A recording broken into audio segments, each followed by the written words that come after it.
교재 312페이지 한번 볼까요? 312페이지.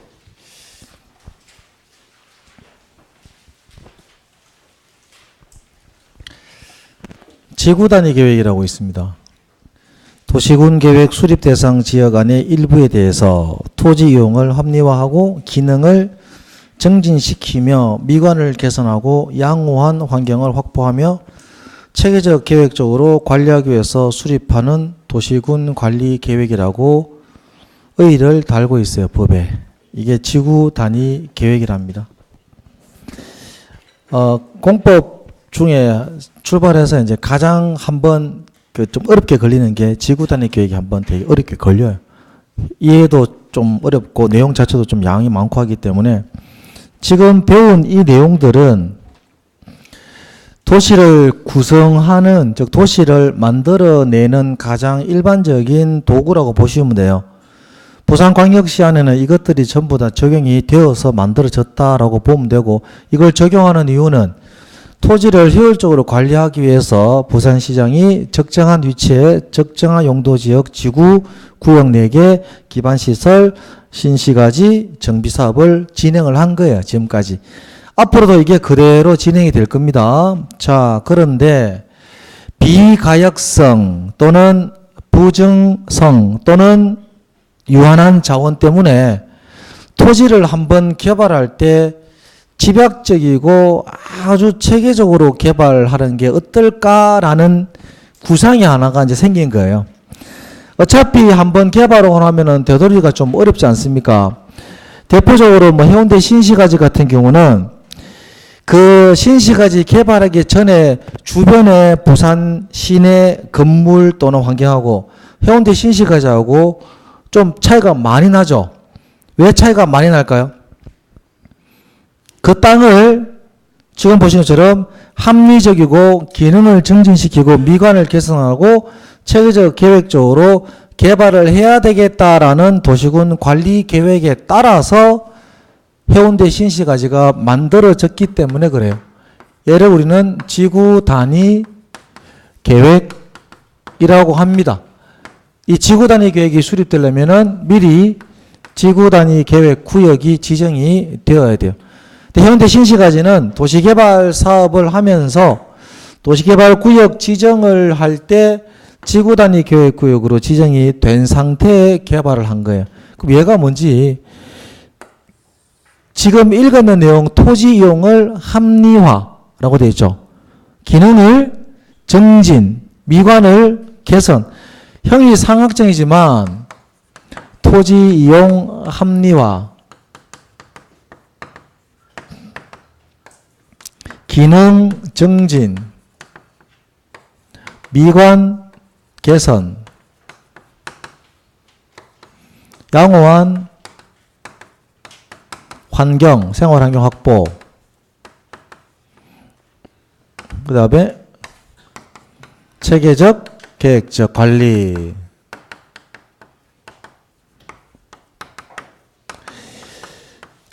앞에 있는 이 내용들을 이렇게 안 한다는 게 아니고 쟤도 이렇게 해요. 하는데 좀 더 구체화시킬 수 있는 도시 형태를 만들어 보자. 우리가 요구하는 도시는 살기 좋은 도시인데 이렇게 하면은 국민들이 그냥 일반적으로 사는 도시가 되고 여기에 우리가 요구하는 이러한 것들을 좀 구체화시킬 수 있는 게 뭐가 없을까라고 만들어 놓은 이름이에요. 지구 단위 계획. 이걸 가지고 막 혼자 해석하시면 안 돼요.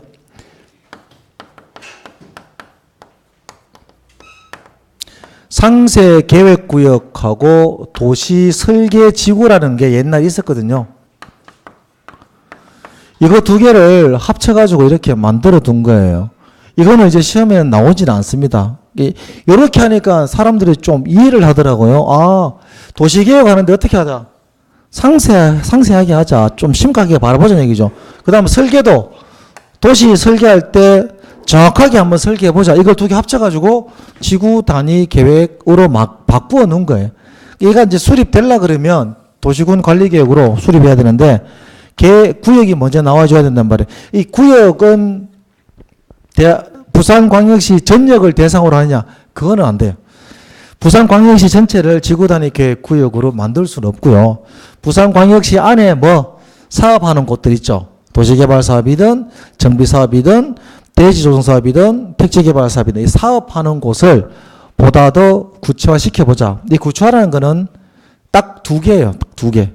어떻게 하면은 부산광역시 안에 저 땅을 보다 기능이 증가된 땅으로 만들 수 있을까? 두 가지가 들어가면 된대요. 그 두 가지가 지구 단위 계획입니다.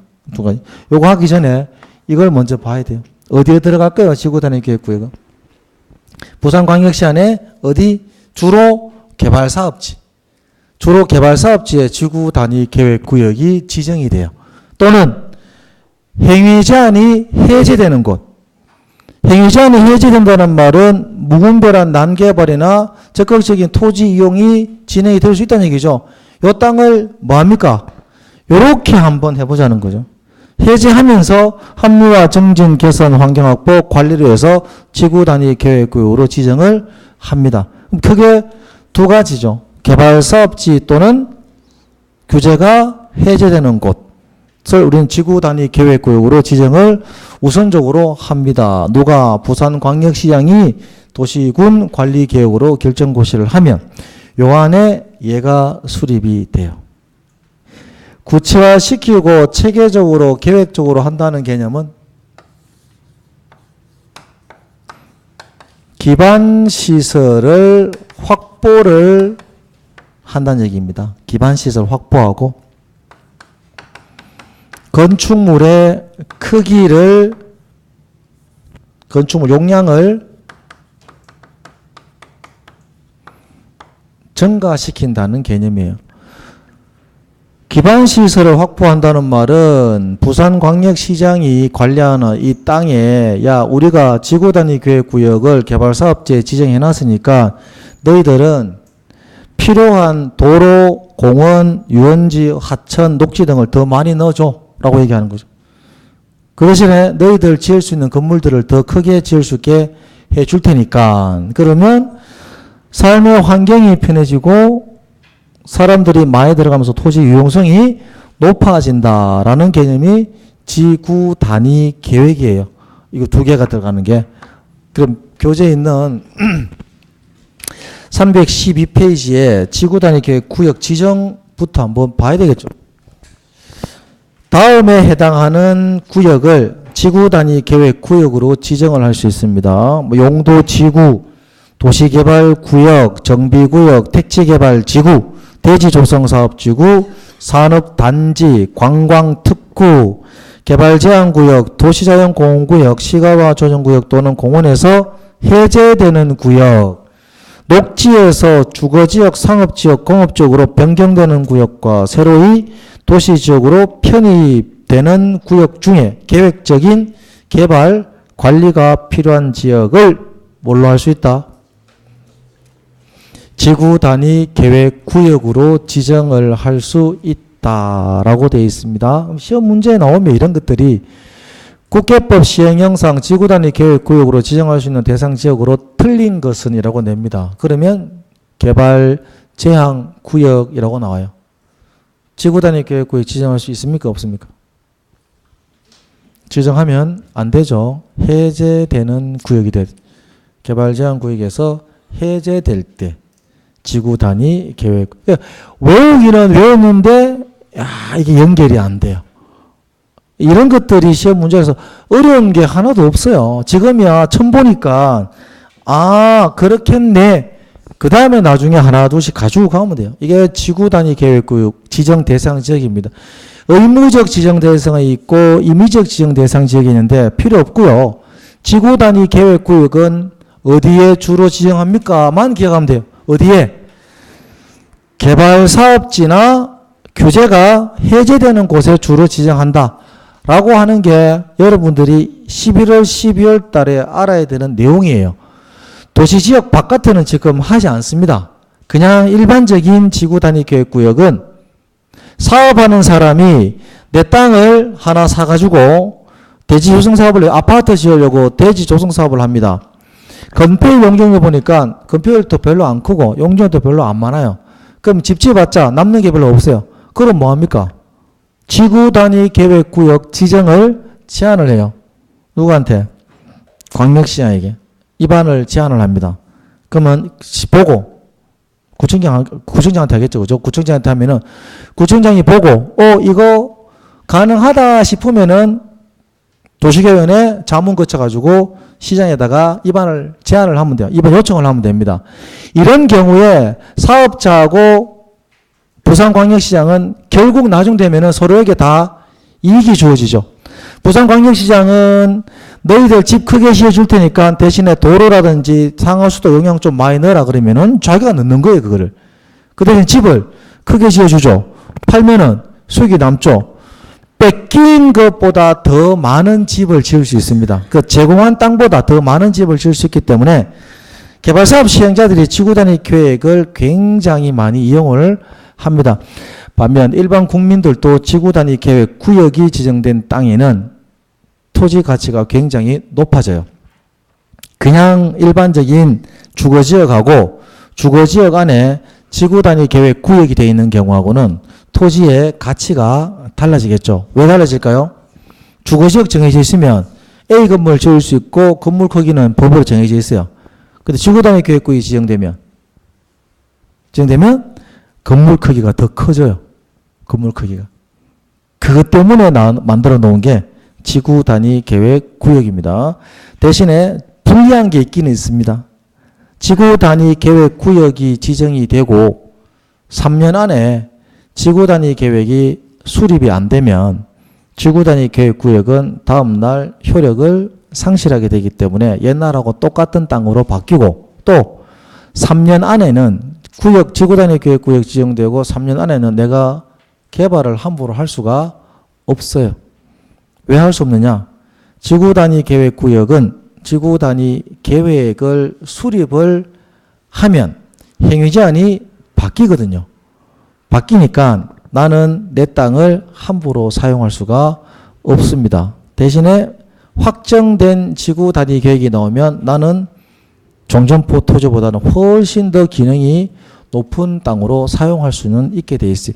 그러한 내용들을 가지고 만들어 놓은 게 지구 단위 계획 제도입니다. 그럼 나중에 뭘 배우게 되느냐? 건폐율 완화됩니다. 얼만큼 완화될까요? 이게 나와요. 왜? 기능이 증가된다면서요. 토지 기능 증가되는 거는 대한민국 국민은 빤합니다. 큰 건물 지을 수 있다. 끝이거든요. 용적률이 완화가 돼요. 높이 제한이 완화가 됩니다. 이걸 나중에 배워요. 지구 단위. 그럼 그거 배우기 위해서 뭘 알아야 되냐?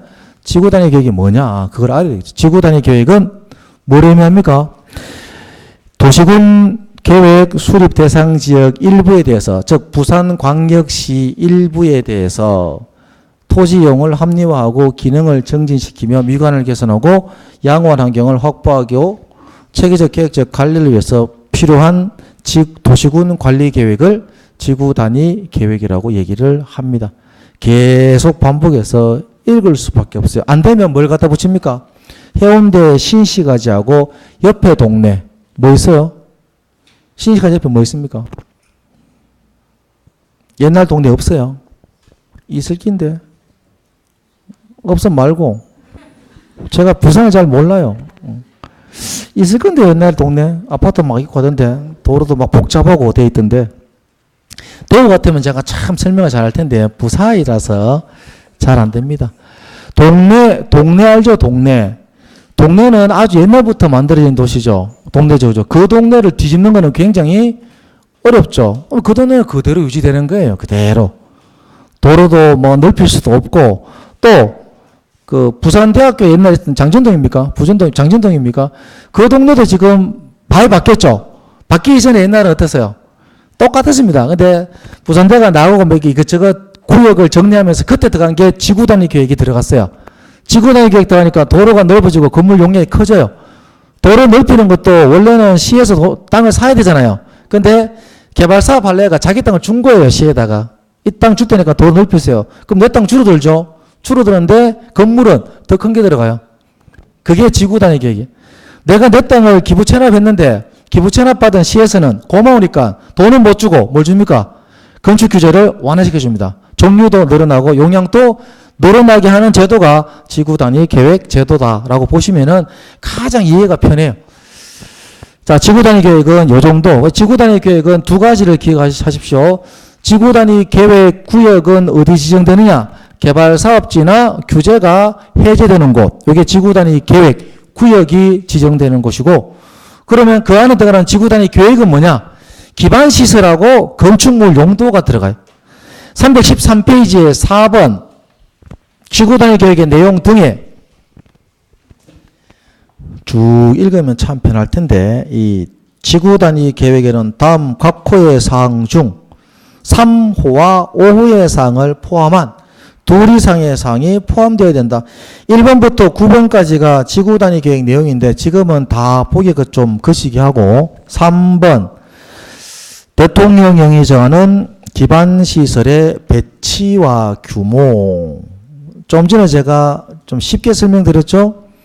행정기관이 필요한 기반 시설을 내가 주면 돼요.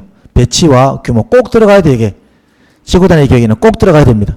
이게 나와야 5번이 서로 같이 가거든요. 5번은 건축물의 용도 제한, 건폐율, 용적률, 건축물의 높이의 최고 한도 또는 최저 한도. 얼만큼 기부 체납 뭔지 아시죠? 기부 체납이 뭐예요? 내 땅을 무상으로 시에다가 주는 게 기부 체납이에요. 기부 체납하는 시설과 용량에 따라서 내가 넣을 수 있는 건물의 크기가 달라지는 거죠. 더 커집니다. 그거 두 개는 꼭 들어가야 되는 내용입니다. 지구 단위 계획의 가장 기본이기 때문에. 시험 문제에 지구 단위 계획에 반드시 포함되어야 되는 사항으로 틀린 것은 하고 냅니다. 그럼 첫 번째, 기반 시설의 규모. 들어가요, 안 들어가요? 들어가죠. 두 번째, 건축물의 용도 제한. 건축물의 건폐율, 건축물의 높이, 건축선. 이게 안 들어가도 된다는 얘기죠. 꼭 들어가야 되는 게 두 개 있잖아요. 기반 시설의 배치 규모, 건축물의 용도 제한, 건폐 용적률, 높이의 최저한도, 최고한도는 꼭 들어가고, 나머지는 임의적 사항입니다. 들어갈 수도 있고 안 들어갈 수도 있고. 그래서 지금 뭐 제가 늘 수업 시간에 말씀드리지만 외워야 되는 거는 살짝만 보고 통과하시고요. 여기 나와 있는 이 단어들을 여러분들이 알고 있어야 돼요. 기반시설이 뭔지 물으면 최소한 도로 한 개가 쓱 지나가줘야 되고요. 개발자용구역이 뭔지 물으면 와 개발 뭐 한다가 딱 나와줘야 돼요. 도시개발 사업 나오면 해운대 신시가지가 나와줘야 되고, 정비사업 나오면은 구소동 구소아파트 롯데로 바뀐 거 정비사업 재건축 사업이 나와줘야 돼요. 이런 게 나온다는 게 이거 전체를 하는 게 뭐예요? 도시를 관리한다라는 거죠. 관리. 도시를 관리하는데 필요할 때 임의적으로 하는 게 아니고 어떤 특정된 기준에 따라 하더라. 그 기준을 우리는 도시군 관리 계획이라고 얘기를 하게 됩니다. 이 도시군 관리 계획을 하는 사람이 여러 명이면은 도시 어떻게 돼요? 엉망됩니다. 엉망되니까 한 사람이에요. 누가 합니까? 부산광역 시장이 이걸 하는. 부산광역 시장 혼자 하면 안 되니까 중간에 총대는 시장이 몇 대, 과정은 여러 사람에게 다 물어보는 거죠. 이거 우리는 행정계획의 수립 절차라고 합니다. 절차와 내용에 의해서 부산광역시가 현재 이렇게 진행이 됐고 만들어지고 앞으로도 계속 바뀔 거라는 거죠. 여기까지가 지구 단위 계획입니다. 그 다음에 지금까지 배운 10번까지가 국회법에 나오는 도시를 관리하는 기본적인 요소입니다. 이거 이외에 나오면 다 틀린 답이. 도시군 관리계획 내용이 아닌 것은 하고 묻습니다. 자주 묻습니다. 거의 매년 물어요. 국회법상 도시군 관리계획의 내용이 아닌 것은 하고 묻죠. 물어볼까요? 용도 지역의 지정 및 그에 따른 행위 제한은 도시군 관리계획의 내용일까요? 지금은 잘 모를 거예요. 용도지역 지정은 도시군 관리계획 내용이라고 알고 있죠. 행위 제한은 아니에요. 행위 제한은 도시군 관리계획 내용이 아니고 우리 대통령령에 나온다라고 합니다. 오늘은 그까지는 좀 그렇고, 그래서 제가 왜 이걸 하냐 그러면 이름을 먼저 기억을 해둬야 됩니다. 이 내용 자체. 이름. 총 11개. 11번. 입지 규제까지.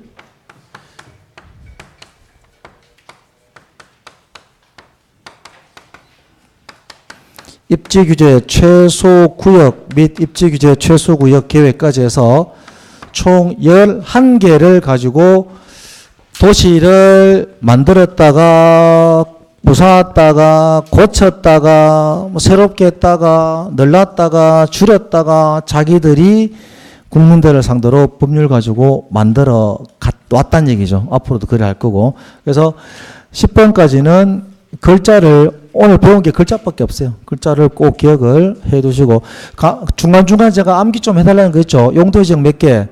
21개. 집에 가면 할 일 별로 없죠. 있으면 할 일 하시고 없으면 21개 용도 지역을 쭉 읽으세요. 한 서너 번 정도. 그리고 나중에 1, 2, 3주는 나중에 하시면 되니까 용도 지구 9개 있죠. 쭉 읽어주시면 됩니다. 그리고 4개는 이름만 좀 기억하고 그 다음에 기반시설은 기반시설하고 도시계획시설이 다르다는 것만 기억하시면 돼요. 일단은 2개는 시설이 다르다. 그 다음 도시개발사업은 해운대 신시까지 기억하시고 정비사업은 재개발사업 한 데 어디 없습니까? 부산에 있을 건데 많을 건데요. 동네가 좀 꼬질꼬질해서 많을 텐데 초량동 재개발사업 한 대 기억하시면 되는 거예요.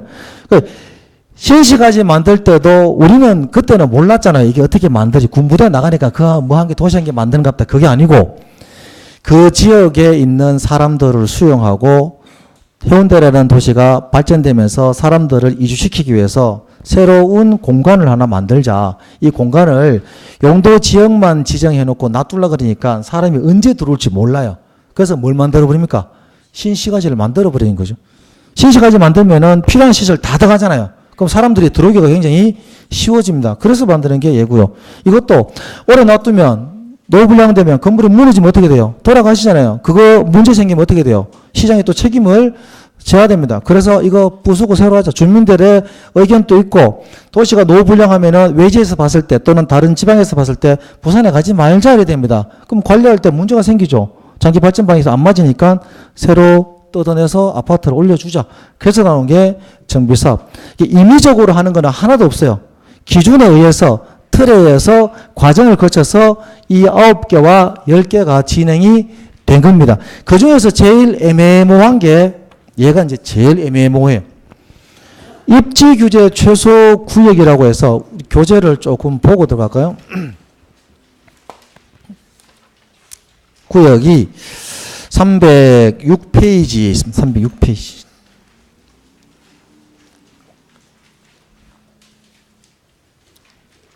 (306페이지) 보시면 입지 규제 최소 구역이 나옵니다. 시도지사는 도시 지역에서 복합적인 토지 이용을 정진시켜 도시 정비를 촉진하고 지역 거점을 육성할 필요가 있다고 인정되면 다음 어느 하나에 해당하는 지역과 그 주변 지역의 전부 또는 일부를 입지 규제 최소 구역으로 지정할 수 있다. 자, 기역, 도시군 기본계획에 따른 도심, 부도심 또는 생활권 중심지역. 도시기본계획은 국민을 구속합니까? 안 합니까? 도시군 기본계획은 국민을 구속합니까? 안 합니까? 이제 뭔지 몰라도 감각적으로 가만히 있어봐라. 도시군 기본계획은 비구속적 행정계획이다. 왜? 구상안이죠. 구상안을 만들어 놓은 구상안에 들어가 있는 도심, 부도심, 생활권 중심 지역을 자기네들이 쓰기 위해서 입지 규제를 최소화시킵니다. 우리하고 연관된 내용들이 거의 없어요. 지금 여기는. 입지 규제 최소구역제도는 2015년 박근혜 정권 때 행정기관들이 요구해서 공공기관들이 요구해서 도입된 제도고요. 2019년 12월 31일 되면은 실효가 이죠. 더 이상 지정을 할 수가 없게 됩니다. 그 전에 지정되는 것들은 계속 사업을 하는 거기 때문에 법 제도는 그대로 유지가 되고요. 새로운 구역 지정은 진행이 되지 않습니다. 그럼 시험 문제에 원래 나왔었거든요. 원래 답이 미음이 답이었어요. 미음이 답이었는데 내년에는 아마 시험에 내기가 좀 곤란하지 않을까. 시험에 내게 되면은 뭐 누가 지정하는지 정도. 근데 지정이 없어졌으니까 그 내용이 제일 중요했거든요. 그래서 입지규제 최소구역은 상황 보고 제가 이거 들어가면 양이 되게 많아서 참고로 한 개만 기억합시다. 입지규제 최소구역은 항만, 요즘 항만 별로 안 좋죠. 물동량도 줄어들고 컨테이너도 뭐 자빠지고 썰어지고 하니까 이거 어떻게 해요? 항만은 항만이거든요. 개발사업 해요 못해요? 항만은 항만 용도로 말고는 다른 용도로 쓸 수가 없습니다. 근데 가보니까 땅이 어때요? 엄청나게 크죠, 그죠? 항만관리청이 이 땅 어떻게든 수익사업으로 쓰고 싶단 말이에요. 근데 항만구역이니까, 항만이니까 다른 용도를 넣을 수가 없죠. 이걸 풀어주는 거죠. 뭘로? 입지규제 최소구역으로 풀면은 여기 뭐 들어가요? 호텔, 카지노, 아파트 이런 것들이 들어갈 수 있습니다. 그래서 만들어 놓은 제도인데, 그래서 부산에 있을란가요? 뭐 입지규제 최소구역은 서류를 떼봐야 알아요. 떼보고 아니면 인터넷 들어가서 내부 검색하면은 입지규제 최소구역이 어디에 지정되는지 나오는데, 포항에 가면은 동빈항이라고 있어요. 동빈. 항만이거든요. 이게 옛날에 포항에 주요 시설 거점이었어요. 물동 컨테이너 들어오고 배도 가는 항인데, 포항이 이제 영남 그 물류 바다 해안 쪽으로 옮겨졌지 않습니까? 옮겨지면서 이게 이제 맛이 싹 갔어. 근데 주변에 가면은 항만이기 때문에 못 써요, 다른 걸. 이거는 이제 풀었습니다. 이 안에 뭐가 들어가냐? 호텔하고, 아파트하고, 카지노하고, 위락시설하고, 뭐 넣을 거 있으면 다 넣습니다. 요 옆에 학교 있는데요. 신경 안 씁니다. 그냥 들어가요. 요게 입지규제 최소구역입니다. 안 해도 되는 게 11번인데요. 일단은 11개가 도시군 관리 계획의 내용이다. 11번은 그냥 새로 신설됐었는데 조만간 없어진다라고만 기억을 하시면 됩니다. 지금까지 배운 걸 정리합시다. 누가 합니까? 이제는 다 얘기해 주세요. 몇 명? 6명이 합니다. 6명을 우리는 뭐라 그래요? 도시군. 6명. 자, 도시군이라고 해서 6팀. 예, 이렇게 합시다. 안 쓰겠습니다. 특광, 특자시, 특자도, 시장, 군수. 그럼 김해시의 도시군 기본계획은 누가 수립합니까? 김해시장. 도시군 관리계획은 누가 입안합니까? 도시군 관리계획은 누가 입안을 해요? 아, 입안하니까 갑자기 헷갈립니까? 누가 수립합니까?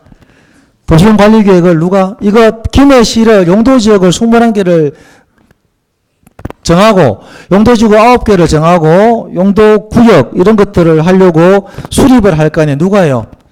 김해시장이 합니다. 수립은 김해시장이 하는데 결정을 김해시장이 못해요. 누가 하느냐? 경상남 도지사가. 이제 이때 도지사가 나오는 거예요. 이때. 근데 지금 절차는 제가 신경 안 쓰니까 이 11개의 행위를 특광, 특자시, 특자도 시장, 군수가 진행을 합니다. 각 지역에 해당하면 그 지역에 있는 장이 지역을 하는데, 수집을 하는데,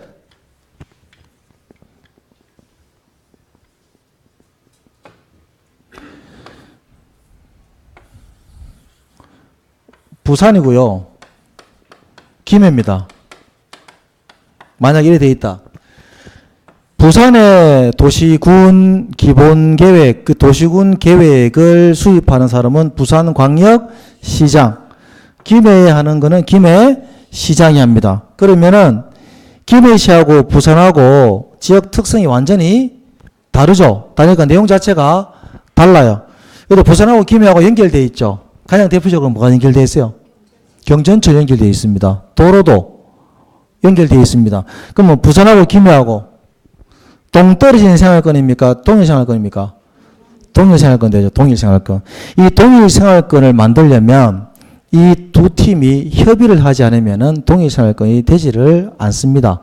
협의하더라도 김해는 김해시의 계획이 있고 부산은 부산시의 계획이 있어요. 이거 두 개가 부딪혀가지고 어느 한쪽이든 간에 나는 못하겠다 하면은 진행이 안 되죠. 이걸 매끄럽게 진행하기 위해서 들어온 제도가 광역계획권 지정제도라는 게 있어요.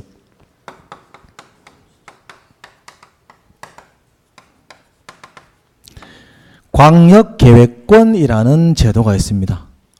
말 그대로 뭐예요? 넓은 권역, 부산, 김해 뭐 많겠죠. 뭐 창원까지 다 연결되어 있을 겁니다. 아마 경상남도는. 광역계획권이라는 거는 연결된 2개 이상의 도시에 대해서 예를 수립하기 위해서 광역도시계획을 수립하기 위해서 지정하는 게 광역계획권이에요. 바꾸어 얘기하면은 광역도시계획이란 광역계획권의 장기 발전 방향을 제시하는 계획이 광역도시계획입니다. 갑자기 이게 왜 나왔느냐? 도시는 원래 해당되는 도시의 장이 해당되는 도시를 관리하고 운영을 하게 돼 있어요. 지방 분권화 때문에. 그런데 국가의 입장에서 보면은 지역의 균형 발전, 그죠? 그리고 국가적 차원에서는 도시가 같이 발전되는 게 전체 토지에서는 훨씬 더 유리하다라는 기본 안이 있습니다. 그 안에서 부산하고 김해가 붙어있기 때문에 위성이기 때문에 얘를 같이 발전시키면 어떨까? 부산이 원하고 김해가 원하는 경우 이를 광역계획권으로 지정을 할 수가 있습니다. 누가 지정하느냐? 요거는 국토교통부 장관이 합니다. 왜? 부산광역시 경상남도이기 때문에 그래요. 부산광역시 경상남도라서 광역계획권을 국토교통부 장관이 하고 김해 옆에 뭐 있어요? 모르겠다. 창원. 창원하고 김해를 광역계획권으로 지정할 수도 있습니다. 이건 누가 해요? 얘는 도지사가 해요. 경상남도고 경상남도. 부산, 김해, 창원을 같이 도시계획을 수립해서 만들어보자. 이거 누가 광역계획권 지정할까요? 국토교통부 장관. 왜? 경상남도하고 부산이기 때문에. 이게 광역도시계획이에요. 도시군 기본계획보다 계획이 상위일까요? 하위일까요? 상위. 왜 상위도 왜 지금 배워요? 먼저 배워야 되지. 이걸 알아야 얘가 이해가 되거든요. 자기가 맡은 도시는 자기가 만들어서 구성하고 갖고 가는 게 원칙입니다. 원칙인데 지방 분권화되니까 각 지역의 이기주의 때문에 서로 연결을 안 시키려고 그래요. 위에서 보니까 기도 안 차거든요. 같이 가자. 같이 가자. 서로 같이 가려고 그러니까 서로에게 유리한 게 나와줘야 될 거 아닙니까? 맡겨놓으니까 안 되더라는 얘기죠. 그래서 묶어요. 너 광역계획권에서 다시 해배라. 해배라. 부산하고 김해 광역계획권을 국토교통부 장관이 지정을 하면은 광역도시계획을 무조건 수립해야 돼요. 의무적으로. 3년 안에. 안 하면 국장이 수립해요. 너 왜 안 하니? 내가 할게. 그러면 이 사람 의견들이 전부 다 무시됩니다. 그럼 이 사람들은 어떻게든 상의해서 광역도시계획을 수립을 해내야 돼요. 누가 수립할까요? 부산하고 김해일 때는. 그죠? 국장은 지정만 하고 한 발 물러납니다. 딱 물러나고 시도지사가 수립을 합니다. 부산광역시장하고 경상남도지사가 수립을 하고요. 그러면 볼까요? 김해하고 창원은 광역계획권 지정할 수 있겠죠? 누가 지정해요?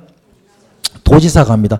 그러면 도지사가 했으면 광역도시계획 수립을 해야 되겠죠? 누가 할까요? 김해시장하고 창원시장이 공동으로 수립을 하게 됩니다. 이게 광역이에요. 광역은 시험에는 굉장히 자주 나오지만 기본 입문 과정에서는 크게 신경을 쓰시면 안 됩니다. 먼저 나와야 되는 게 도시, 군 계획이기 때문에요. 자, 여러분 교재 286페이지에 용어 정의 몇 개 이제 정리를 하도록 합시다. 광역도시계획 나오죠. 286페이지. 지정된 광역계획권의 장기 발전 방향을 제시하는 계획을 광역도시계획이라고 합니다. 그런 갑다 하고 패스. 다음 도시군 기본계획이에요. 기본계획은 특광, 특자시, 특자도, 시군의 관할구역에 대하여 기본적인 공간구조와 장기 발전 방향을 제시하는 종합계획으로서 도시군 관리계획 수립에 지침이 되는 계획인데 도시군 관리계획은 상당히 양이 많습니다. 근데 6개로 한정되어 있고 도시군 기본계획은 그냥 양이 많다라고까지만 기억을 하시면 되는 거죠. 관리계획을 외우시면 기본계획은 자동으로 해결이 돼요. 도시군 관리계획이란 특광, 특자시, 특자도시, 군의 개발, 정비, 보존을 위해서 수립하는 토지 이용, 교통, 환경, 경관, 안전, 산업, 정보통신, 보건복지안보, 문화 등에 관한 다음의 계획을 말한다. 용도, 지역 몇 개? 21개.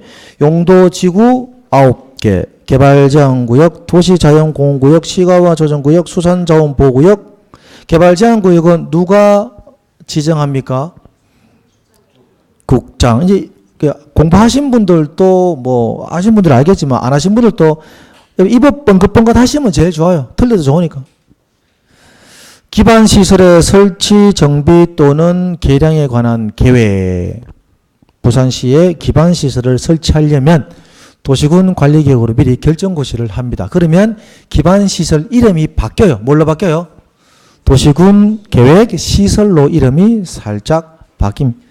도시개발사업은 대표적인 곳이 해운대, 신시가지고 정비사업은 뭐 초량, 지구, 재개발 사업이라고 보시면 되겠죠. 지구단위 계획 구역 지정 변경과 지구단위 계획, 지구단위 계획 구역은 개발사업지나 규제가 해제되는 곳을 대상으로 기능을 증가시키려고 필요할 때 지정되는 게 지구단위 계획 구역이고, 이 안에 들어가는 지구단위 계획에는 두 개가 반드시 포함이 돼야 된다. 그 두 개가 기반시설 관련 부분하고 건축물의 용도 등의 규모 제한 관련 부분이 반드시 포함이 돼야 돼요. 이거 두 개가 지구단위 계획의 목적이라고 보시면 됩니다. 6번에 입지규제 최소구역 지정 변경과 입지규제 최소구역 계획은 뭐 이런 게 있다. 이 합쳐서 도시군 관리계획이라고 얘기를 합니다. 자, 이 도시군 관리계획 하는데 집에 가셔가지고 하셔야 될 거 뭔지 알죠? 방금 읽으면 6개 있죠? 찾아가지고 다 보세요. 찾아가지고 다 보시면 됩니다. 최소화 용도 지역, 용도 지구 이름은 좀 알고 옵시다. 인간적으로. 다음 주에 바로 지금 이 도시군 관리계획이 결정고시 나면은 우리가 이 부산광역시 안에 있는 땅을 마음대로 쓸 수 있어요? 없어요? 마음대로 못 쓸 거란 말입니다. 이거 확정되고 나면은. 그럼 어떻게 해야 돼요? 법에 맞게 사용을 하겠죠? 그 내용을 다음 주에 배워요. 보통 이걸 우리는 개발행위라고 합니다. 개발행위. 이제부터 토지를 내가 어떤 용도로 사용하고 싶은데 어떻게 토지를 사용하는지 법에 315페이지부터 아마 나오게 될 겁니다. 그리고 다음 주는 오늘 배운 내용을 가지고 절차를 한번 한 3, 40분 정도 딱 하고요. 바로 절차하려고 그러면 뭘 알아야 됩니까? 기본계획이 뭐고 관리계획이 뭔지 알아야 돼요. 그 최소한 개념 정리를 해주셔야 나중에 절차가 들어갑니다. 절차는 무조건 출발하는 사람은 6명 딱 정해져 있어요. 특광, 특자시, 특자도, 시장군수. 국민을 구속하지 않으면 공청회가 들어간다. 구속하면은 공람이라는 과정이 있다만 딱 출발하면은 그때부터 절차는 그렇게 어려운 게 아닙니다. 자, 315페이지부터 다음 주에 할까. 책 보고 오지 마시고요. 그냥 몸만 오시면 됩니다.